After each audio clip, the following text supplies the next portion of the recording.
नमस्कार, मैं हूं प्रशांत चुरहे।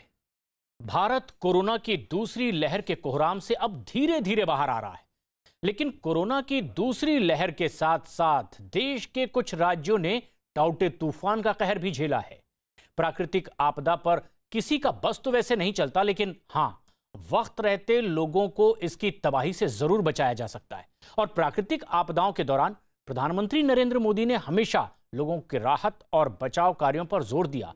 सच तो यह है कि पीएम मोदी देश की जनता पर आने वाली मुश्किलों को लेकर बेहद संवेदनशील रहे, और ये प्रधानमंत्री नरेंद्र मोदी का हीलिंग टच ही है जो उन्होंने दूसरे राजनेताओं से अलग करता है। लिहाजा टाउटी से गुजर जाने के बाद अब पश्चिम बंगाल और ओडिशा पर यास तूफान का खतरा दस्तक दे रहा है। तो पीएम मोदी खुद उन इलाकों में रहने वाले लोगों की सुरक्षा के लिए अब आपदा प्रबंधन का हर अपडेट ले रहे हैं।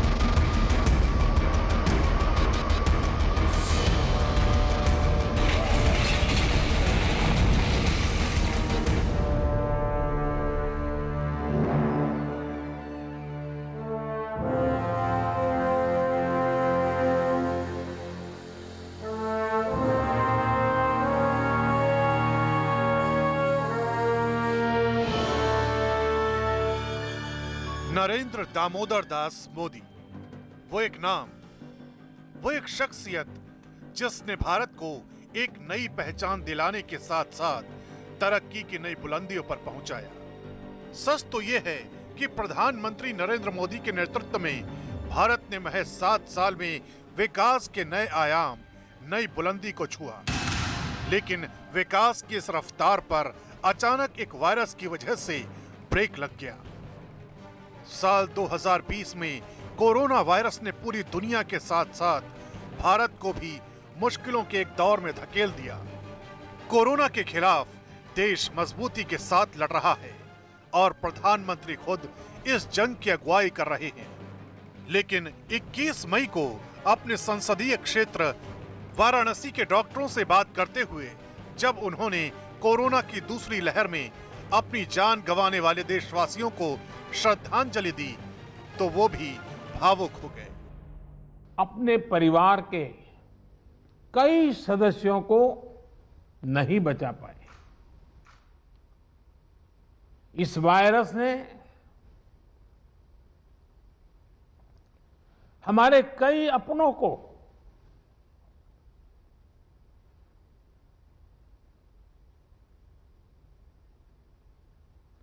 हमसे छीना है।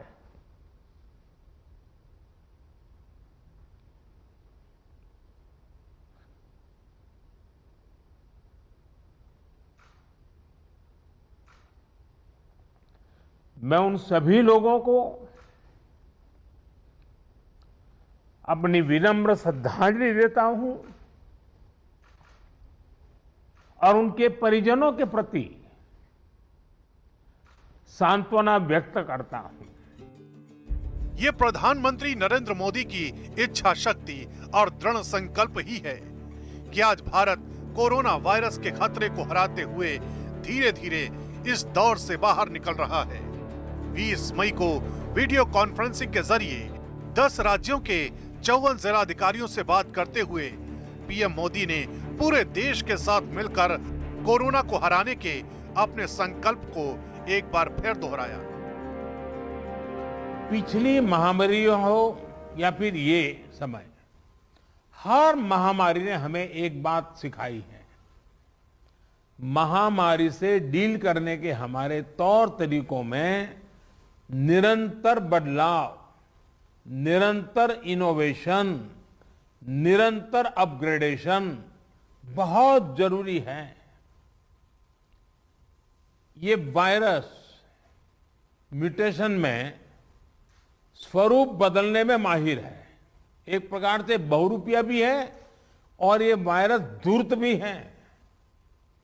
तो हमारे तरीके और स्ट्रेटेजीज भी डायनेमिक होने चाहिए। कोरोना खुद में एक चुनौती है और ऐसे हालात में प्राकृतिक आपदाओं ने भी सरकार की मुश्किलों में इजाफा कर दिया। हालांकि कुदरत के कहर के आगे इंसान बेबस होता है, फिर भी इन हालात में कुछ एहतियाती कदम लाखों देशवासियों की जान बचाने में कारगर साबित हो सकते हैं। टाउटे तूफान आकर गुजर चुका है, लेकिन अब बंगाल और उड़ीसा में यास तूफान के खतरे की आहट तेज होने लगी है। लिहाजा कोस्ट गार्ड ने यास तूफान से पश्चिम बंगाल और ओडिशा के तटवर्ती इलाकों में रहने वाले लोगों को वक्त रहते आगाह करने के लिए अलर्ट जारी कर दिया है। ये तस्वीरें उस अलर्ट की वानगी भर हैं।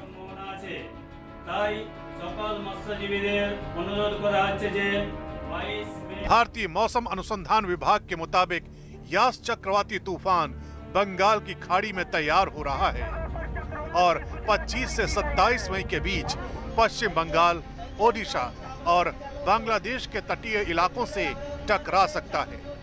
लिहाजा भारतीय कोस्ट गार्ड रेडियो और अपने एयरक्राफ्ट के जरिए बंगाल की खाड़ी में मौजूद तमाम जहाजों को लगातार मौसम खराब होने की जानकारी वेरी हाई फ्रीक्वेंसी पर जारी कर रहे हैं और उन्हें तट पर वापस आने को कहा जा रहा है। न्यूज 18 इंडिया की टीम ने यास तूफान से निपटने के लिए MET यानी मौसम अनुसंधान विभाग की तैयारियों का जायजा। अभी अंडमान सी, पूर्व केंद्रीय बंगोपसागर और दक्षिण पूर्व बंगोपसागर में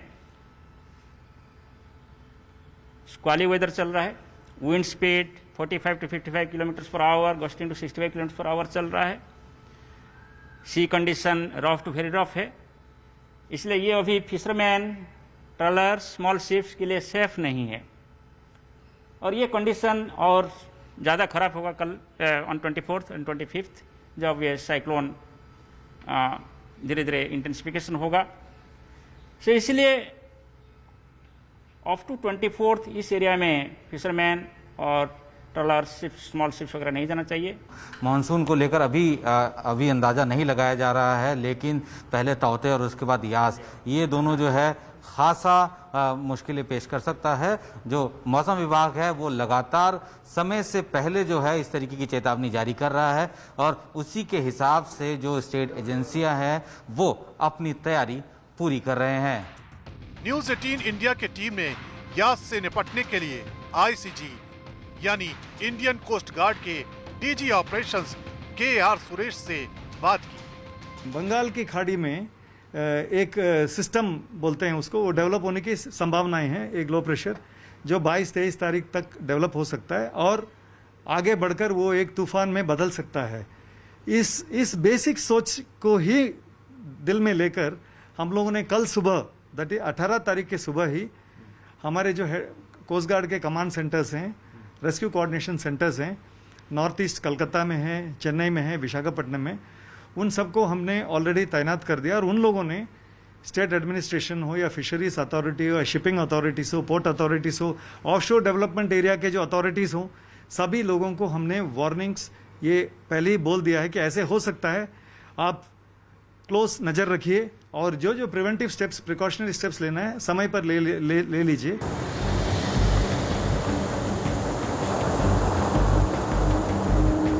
देश यास तूफान के खतरे से निपटने के लिए तैयार है, लेकिन सच तो यह है कि पिछले कुछ सालों से देश में सुपर साइक्लोन सबसे गंभीर आपदा बनकर उभरा है। इसलिए जब टाउटे तूफान से गुजरात और दीव को सबसे ज्यादा नुकसान पहुंचा तो पीएम मोदी ने आनन फानन में वहां का हवाई सर्वेक्षण करने का फैसला ले लिया। इतना ही नहीं, जब टाउटे तूफान भारतीय तट से कोसों दूर था तब 15 मई को पीएम मोदी ने एक उच्च स्तरीय बैठक बुलाई थी। तूफान को लेकर उन्होंने महाराष्ट्र, गुजरात और गोवा के मुख्यमंत्रियों तथा दमन, दीव और दादरा नागर हवेली के प्रशासकों से फोन पर बात भी की और लगातार उनके संपर्क में भी रहे। इस दौरान प्रधानमंत्री मोदी ने चक्रवात से जिन स्थानों को प्रभावित होने की संभावना थी उन जगहों के अस्पतालों में कोविड प्रबंधन, टीकाकरण, बिजली की कमी न होने और आवश्यक दवाओं के भंडारण के लिए विशेष तैयारियों पर जोर दिया था। इतना ही नहीं, टाउटे ने गुजरात और दीव में भारी तबाही मचाई। लिहाजा पीएम मोदी ने खुद गुजरात और दीव में चक्रवाती तूफान टाउटे से हुए नुकसान का जायजा लिया और अब यास तूफान के लिए आपदा प्रबंधन की तमाम जानकारियां भी प्रधानमंत्री मोदी ले रहे हैं। यास से लोगों को बचाने और उन्हें सुरक्षित स्थानों पर शिफ्ट कराने का अपडेट लेने के बाद प्रधानमंत्री मोदी ने एक ट्वीट किया। चक्रवात यास से निपटने की तैयारियों की समीक्षा की। प्रभावित क्षेत्रों में रहने वाले लोगों की सहायता के लिए विभिन्न प्रयासों के बारे में मुझे जानकारी दी गई। मैंने लोगों को सुरक्षित जगहों पर ले जाने के साथ साथ बिजली और संचार नेटवर्क को बाधित न करने पर जोर दिया।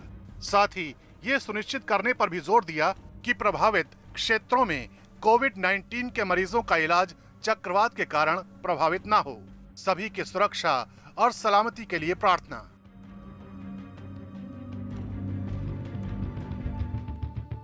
प्राकृतिक आपदाओं के समय पीएम मोदी का यूं हरकत में आना और राहत और पुनर्वास के काम के लिए तूफान आने से पहले ही योजना बनाने में ऐसी तेजी दिखाना नया नहीं है। पिछले 7 सालों में बतौर पीएम नरेंद्र मोदी ने प्राकृतिक आपदाओं से निपटने में लीड किया है। लेकिन सच तो यह है कि आज से 5 साल पहले यानी जून 2016 में प्रधानमंत्री नरेंद्र मोदी की पहल पर देश में पहली बार प्राकृतिक आपदाओं से लोगों को राहत देने और उनकी जान बचाने की गरज से राष्ट्रीय आपदा प्रबंधन योजना की बुनियाद रखी गई। एनडीएमपी यानी राष्ट्रीय आपदा प्रबंधन योजना का मकसद भारत में आपदा प्रतिरोधक सिस्टम बनाना और जनजीवन तथा संपत्ति के नुकसान को कम करना है। एनडीपीएम सेंडाई फ्रेमवर्क के 4 बिंदुओं पर आधारित है। इनमें आपदा जोखिम का अध्ययन, आपदा जोखिम प्रबंधन में सुधार करना, ढांचागत और गैर ढांचागत उपायों के जरिए आपदा जोखिम को कम करने के लिए निवेश करना तथा आपदा का सामना करने के लिए तैयारी, पूर्व सूचना एवं आपदा के बाद बेहतर पुनर्निर्माण करना शामिल है। इसके अलावा प्रधानमंत्री नरेंद्र मोदी के ही नेतृत्व में बचाव व राहत के कार्यों को टेक्नोलॉजी से जोड़ा गया। एनडीआरएफ और सेना को इसके लिए पूरी तरह तैयार किया गया। सैटेलाइट के जरिए मौसम पर नजर रखने की मुकम्मल व्यवस्था करवाई गई। प्राकृतिक आपदा से लड़ने और कम से कम हानि सहने के लिए प्रधानमंत्री मोदी ने कई स्तर पर नए प्रयोग किए जो बहुत हद तक कामयाब रहे। इतना ही नहीं, आपदा प्रबंधन सहायता कार्यक्रम के तहत देश में प्राकृतिक आपदाओं के कुशल प्रबंध के लिए अपेक्षित आंकड़ों और सूचनाओं को उपलब्ध कराने में इसरो से अब काफी मदद मिल रही है। भू स्थिर उपग्रह, भू प्रेक्षण उपग्रह, हवाई सर्वेक्षण प्रणाली से अब देश पूरी तरह से लैस है। उपग्रह चित्रों के माध्यम से आपदा से निपटने की तैयारी, पूर्व चेतावनी, प्रतिक्रिया, राहत, बेहतर पुनर्वास तथा रोकथाम जैसे आपदा प्रबंधन के सभी चरणों के लिए अपेक्षित सूचनाएं समय पर मिलने लगी हैं। सच तो यह है कि पीएम मोदी देश की जनता पर आने वाली मुश्किलों को लेकर बेहद संवेदनशील है और उन्हें जनता के हित में फैसला लेने में जरा भी वक्त नहीं लगता। मुश्किलों के बीच घुसते हुए आम आदमी के पास उन्हें जल्दी से जल्दी पहुंचना होता है। साथ ही वो आपदा पीड़ित राज्यों के मुख्यमंत्रियों से भी लगातार संपर्क में रहते हैं और बिना किसी भेदभाव के उनकी मदद करते रहे हैं। जाहिर है पीएम मोदी का ये नजरिया और हर वक्त कमर कसकर जंग के लिए तैयार रहने की सोच ही है जो उन्हें आम आदमी के करीब लाती है, क्योंकि आपदा प्रभावित लोगों को राहत और पुनर्वास के साथ साथ जरूरत होती है सहानुभूति से भरे एक हाथ की, और पीएम मोदी ये हाथ बढ़ाने में एक महत्वपूर्ण भूमिका निभा रहे हैं। प्राकृतिक आपदाओं के वक्त पीएम मोदी का यूं हरकत में आना और फिर राहत पुनर्वास के काम के लिए तूफान आने से पहले ही योजना बनाने में ऐसी तेजी दिखाना नया नहीं है। पिछले 7 सालों से बतौर प्रधानमंत्री नरेंद्र मोदी ने प्राकृतिक आपदाओं से निपटने में लीड की है। सच तो यह है कि आज से 5 साल पहले यानी कि जून 2016 में प्रधानमंत्री नरेंद्र मोदी की पहल पर ही देश में पहली बार प्राकृतिक आपदाओं से लोगों को राहत देने और उनकी जान बचाने के लिए गरज से ही राष्ट्रीय आपदा प्रबंधन योजना की बुनियाद रखी गई।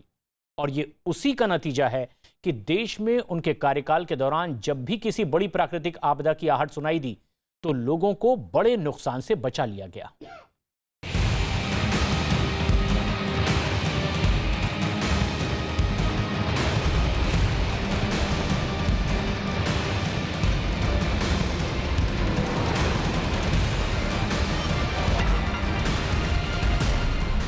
नरेंद्र मोदी ने प्राकृतिक आपदाओं से निपटने में हमेशा लीड किया है और खुद सबसे पहले आपदाग्रस्त इलाकों तक पहुंचने की कोशिश की है, तो दूसरी तरफ अपने तमाम मंत्रियों और सरकार को भी इस काम में लगातार राहत और पुनर्वास का काम मॉनिटर करते रहते हैं।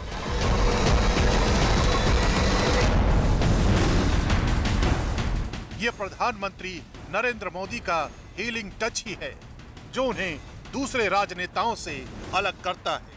पीएम का पद संभालने के बाद जम्मू कश्मीर में बाढ़ ने 2014 में भयानक तबाही मचाई, तो पीएम मोदी ने पहले सितंबर में और फिर अक्टूबर में राज्य का दौरा भी किया और दौरों पर पीएम मोदी ने राहत कार्य से जुड़े तमाम अधिकारियों से बात की, एनजीओ और सामाजिक संस्थाओं को भी राहत के काम पर लगाया।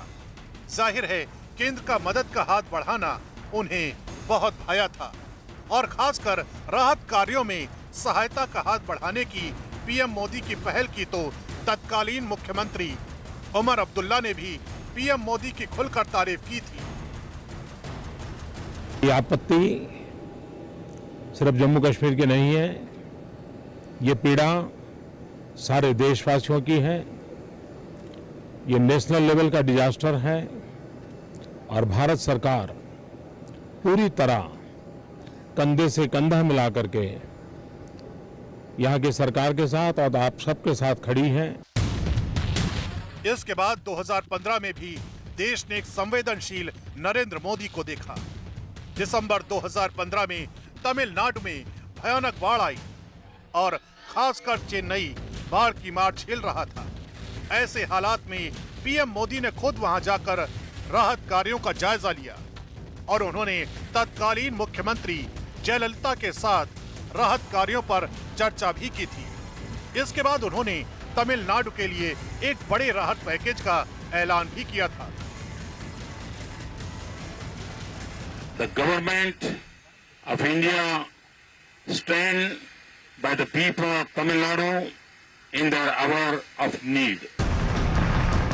10 अप्रैल 2016 की सुबह जब केरल के कोल्लम में पुट्टीगल मंदिर में भयानक आग लगी तो पूरा देश सन्न रह गया। सैकड़ों लोगों की जानें गई। राज्य में कांग्रेस की सरकार होने के बावजूद पीएम मोदी उसी दिन केरल रवाना हो गए और मुख्यमंत्री ओमान चांडी के साथ हालात का जायजा लिया। इसके बाद उन्होंने राज्य सरकार के साथ साथ केरल के लोगों को ये भरोसा दिलाया था कि केंद्र सरकार मुसीबत की इस घड़ी में उनके साथ खड़ी है। जहां अकस्मात हुआ उस स्थान को देखा, उस मंदिर पे गया था, कोल्लम के अस्पताल पे, तिरुवनंतपुर के अस्पताल में गया, यहाँ के मुख्यमंत्री से बात हुई है। जिन परिवारों ने अपने स्वजन खोए हैं उनके प्रति मेरी संवेदना है। 2 साल बाद यानी साल 2018 में एक बार फिर कयामत बरसी थी। केरल में भयानक बाढ़ आई। कुदरत के कहर की वो तस्वीरें देखकर हर कोई दहल गया था। उस दौरान भी पीएम मोदी केरल गए थे और सरकार को हर संभव सहायता और राहत मुहैया करवाई थी। ये तस्वीरें साबित करती हैं कि देश के कोई भी हिस्से में कोई भी आपदा आई हो, प्रधानमंत्री मोदी ने हमेशा फ्रंट से लीड किया है और राजनीति से ऊपर उठकर मुश्किल की घड़ी में बिना किसी भेदभाव के देश के हर नागरिक के साथ कंधे से कंधा मिलाकर खड़े रहे हैं। 2019 में लोकसभा चुनाव के दौरान ओडिशा में फानी तूफान ने भारी तबाही मचाई। चुनाव प्रचार में जुटे होने के बावजूद प्रधानमंत्री मोदी ओडिशा गए और राज्य के बाढ़ग्रस्त इलाकों का दौरा किया। इस दौरान मुख्यमंत्री नवीन पटनायक को राहत और बचाव कार्य के लिए हर संभव मदद मुहैया करवाई थी। साइक्लोन की खबर आने के तुरंत बाद भारत सरकार ने पिछले हफ्ते साइक्लोन आने से पहले 381 करोड़ रुपए रिलीज किया था ताकि तत्काल काम में आए। आज जो मेरी राज्य सरकार से बात हुई है, तत्काल उनकी रिक्वायरमेंट को ध्यान में रखते हुए 1000 करोड़ रुपीज 1000 करोड़ रुपीज और रिलीज किया जाएगा। मई 2020 में जब देश कोरोना से जूझ रहा था तो पश्चिम बंगाल और ओडिशा को अम्फन तूफान से भारी नुकसान हुआ था। ऐसे हालात में भी पीएम मोदी ने खुद पश्चिम बंगाल और ओडिशा जाकर न केवल बाढ़ग्रस्त इलाकों का दौरा किया बल्कि बचाव और राहत कार्यों को भी देखा। इसके साथ साथ दोनों राज्यों के लिए उन्होंने फौरन एक बड़े राहत पैकेज को भी रिलीज कर दिया था। मैं इससे संबंधित सभी लोगों से संपर्क में था। भारत सरकार भी सतत राज्य सरकार के संपर्क में थी। साइक्लोन का नुकसान कम से कम हो, इसके लिए जो भी आवश्यक कदम उठाने चाहिए उसके लिए राज्य सरकार और केंद्र सरकार ने मिलकर के भरसक प्रयास किया। 7 फरवरी 2021 यानी वो दिन जब उत्तराखंड में एक बार फिर तबाही का मंजर देखा। उत्तराखंड के चमोली में ग्लेशियर के टूटने से एक बड़ा हादसा हुआ था। ग्लेशियर टूटने की वजह से धौली गंगा नदी में आई बाढ़ के बाद भारी नुकसान हुआ था। उत्तराखंड त्रासदी के दौरान पीएम मोदी पश्चिम बंगाल के हल्दिया में थे, लेकिन वो अपने व्यस्त कार्यक्रमों के बीच भी उत्तराखंड के मुख्यमंत्री से लगातार बात करते रहे और वहां जारी राहत और बचाव कार्य की खबर का हर अपडेट लेते रहे। उत्तराखंड के साहसी लोग के लिए मैं प्रार्थना कर रहा हूं, बंगाल प्रार्थना कर रहा है, देश प्रार्थना कर रहा है। सच तो ये है कि प्रधानमंत्री नरेंद्र मोदी ने एक बार नहीं बल्कि प्राकृतिक आपदाओं के दौरान हर बार जिस तरह की नेतृत्व कला का प्रदर्शन किया है, दुनिया उसकी कायल हो चुकी है। आज भी देश कोरोना की दूसरी लहर से जूझ रहा है, तो प्रधानमंत्री मोदी दृढ़ संयम दिखाते हुए देश के हर नागरिक का हौसला बढ़ा रहे हैं। और अब जब टाउटे के बाद यास तूफान खतरे की दस्तक दे रहा है, तो प्रधानमंत्री मोदी के नेतृत्व में इस खतरे से निपटने की तैयारी पूरी कर ली गई है। यानी मोदी है तो हर आपदा पर जीत मुमकिन है। आप अपने जान माल की रक्षा के लिए अपने घर को लौट जाओ।